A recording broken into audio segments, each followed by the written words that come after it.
I'm sure you've heard that the best negotiations are a win-win for everyone, right? Well, the same holds true for manipulation. The more valid form of manipulation is in which everybody wins. It's like a good relationship. If one person does all the talking and another all the giving, the relationship isn't going to last. When practicing the most efficient and effective forms of manipulation, if both parties don't feel as though they've benefited, the desired outcome will not be achieved. To know what it will take to make you and another person feel like winners, you need to know what you want and what they want. What do you want for your desired outcome?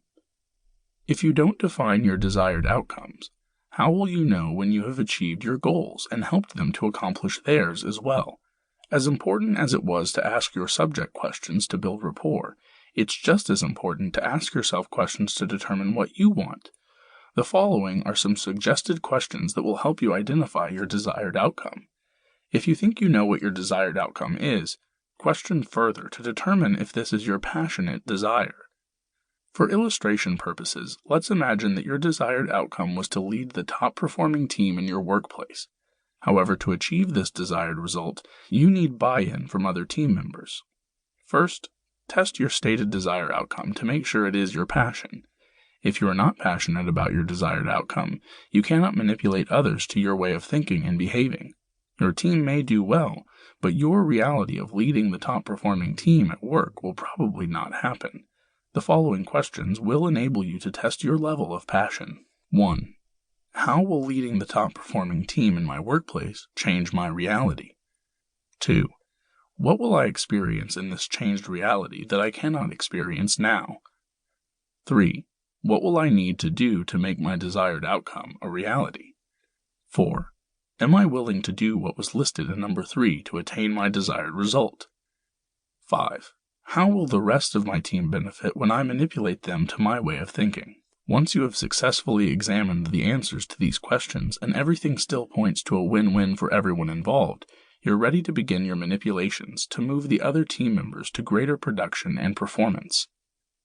What desired outcomes do you want for those you are manipulating?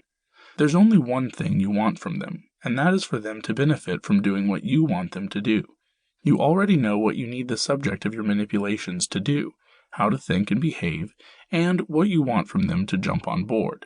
The problem is, they're less likely to be manipulated to your way of thinking if it doesn't turn them on, if they cannot relate to your desired outcome, or if they are not passionate about what you want for them. Let's face it, you know they would be better off if their work performance was top-notch.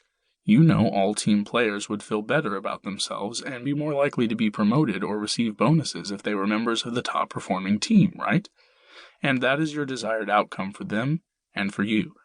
Now, what you must do is to determine what gives each an immediate payoff to persuade them to seek the position as top-performing team.